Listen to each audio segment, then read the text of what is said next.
Abogado. Sino itong actress host na hindi napigilan mapikon sa kanilang staff during an out-of-town event dahil sa pagiging taklesa nito? Ano nga ba kasi ang nangyari? Eto na po, action! Okay, Tita Tita Nobs. Nobs. Yan na, As the Tita Nova. As the actress host. Ako pala. Uy, Mars! Naku, nakita ko yung kasama mo kanina, ha? Naku, grabe, laki na pala ng anak mo. Anong anak? Boyfriend ko yon? Oh my gosh. Oo, nako, cut! Kilalanin natin si actress host. Here are the clues. Tama. Kilala ko na. Ako rin nga eh. Kilala mo na rin, Mars. Naku, ano ba? Ano bang susunod? Uy, wala akong alam. Ito na rin sila, Tita Nobs.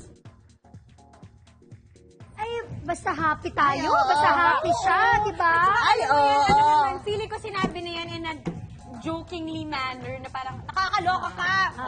Ano ba? Eh, hindi na, oo nga. But in fairness, hindi sila magmukhang mag-mommy, ah. Ganun ba? Actually, hindi ko pa nakita nga din eh. Hindi, when you see them together, hindi mo naman Soft sasabihin. naman. Oo, naman yung sinabi na parang anak mo yan. Ang laki-laki naman kung... Tsaka in love sila. I wonder kung nananadjust. Yun, ang importante, they're happy together at in love sila.